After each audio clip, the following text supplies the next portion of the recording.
अस्सलाम वालेकुम, welcome to my channel. आज मैं आपको मसाला भिंडी की रेसिपी बताने जा रही हूँ। बहुत ही मज़ेदार यूनिक सी रेसिपी है। भिंडी आपने कई तरीक़ों से बनाकर खाई होगी, लेकिन ये जो तरीका मैं आज आपको बताऊँगी इससे बहुत ही चटपटी, मसालेदार, चटखारेदार हमारी भिंडी तैयार होगी, जो कि बच्चे और बड़े सारे बहुत ज़्यादा शौक़ से खाएँगे। अंदर तक इसके मसाले अच्छी तरह से रचे हुए हैं। ये भिंडी किस तरीके से बनाई जाती है, यहाँ पे मैंने 1 किलो भिंडी लेकर उसके आगे और पीछे वाले हिस्से को काट दिया, बीच में एक कट लगा दिया है। कट लगाने से एक तो जो भिंडी के अंदर अक्सर कीड़ा होता है उसका भी हमें पता चल जाएगा, और जो इसको हम कुक करेंगे तो मिसाले अच्छी तरह से भिंडी के अंदर चले जाएँगे, क्योंकि हमने इसे बड़े पीसेस में रखा है तो इसलिए इसमें कट आप लाज़मी लगा लीजिएगा। अब इसके अंदर हमने आधा चम्मच हल्दी डाल दी है और 3 से 4 लीमू आपने इसके ऊपर निचोड़ देने हैं। आप चाहें तो इसके ऊपर सिरका भी डाल सकते हैं, लेकिन मैं लीमू इसके ऊपर डाल रही हूँ। लीमू डालने से ये होगा कि जब हम भिंडी को फ्राई करेंगे तो ये बिल्कुल भी टूटेगी नहीं। जैसे अक्सर भिंडी टूट जाती है ना, तो भिंडी टूटेगी नहीं। आधे घंटे के लिए भिंडी को हमने रख देना है मैरिनेट होने के लिए। यहाँ पे पॉट में मैंने आधा कप ऑयल ले लिया है, इसमें ऑयल का इस्तेमाल ज़्यादा होगा। अभी फ़िलहाल आधा कप मैं डाल रही हूँ, इसमें हमने सिर्फ भिंडी को फ्राई करना है। तो आधा घंटा जब हमने भिंडी को मैरिनेट किया है तो उसके बाद इसको हमने फ्राई कर लेना है, अच्छी तरह से फ्राई कर लेना है कि इसके अंदर भिंडी के अंदर वो जो एक लैस सी होती है वो सारी हमने ख़त्म कर देनी है। जब अच्छी तरह से ये फ्राई हो जाएगी तो आपने इसे कुरकुरा नहीं करना है, बस ये देखिए इस तरह थोड़ा इसे आपने नरम ही रहने देना है। उसके बाद आपने इसे प्लेट में निकाल लेना है, और अगर आप चाहें तो इस पॉट को धो भी सकते हैं, वॉश कर सकते हैं, वरना आप इसी में इसे बाकी का कुक कर सकते हैं। अब दोबारा से मैंने इसके अंदर ऑयल डाल दिया है आधा कप। अब यहाँ पे कुछ मैंने खड़े मसाले ले लिए हैं, इसमें मैंने थोड़ी-सी अजवाइन ली है, ज़ीरा पाउडर लिया है, 1 बड़ी इलायची, 3-4 लौंग लिए हैं और दालचीनी लेकर सिर्फ़ 1 मिनट हमने इसे फ्राई करना है। जब ये 1 मिनट फ्राई हो जाए तो इसके अंदर हमने 1 चम्मच लहसुन का पेस्ट और 1 चम्मच अदरक का पेस्ट डाल के 2 से 3 मिनट हल्की आँच पे इसे भून लेना है। उसके बाद हमने यहाँ पे 3 प्याज़ को अच्छी तरह से चॉपर में डालकर चॉप कर लिया था।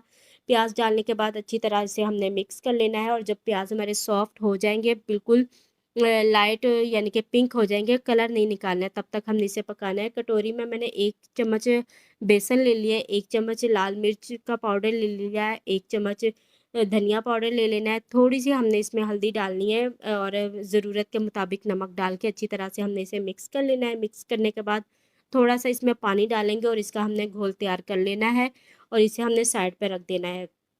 तो साइड पे रखने के बाद दूसरी साइड पे हमारे जो प्याज़ हमने फ्राई होने के लिए रखे थे वो भी अच्छी तरह से फ्राई हो गए। देखें, इसका कलर नहीं निकालना है, बस इसे सॉफ्ट करना है। अब इसके अंदर हमने टमाटर का पेस्ट डाल देना है। 2 टमाटर लेके उसका मैंने पेस्ट बना लिया था, या आप इसे बारीक चॉप भी कर सकते हैं।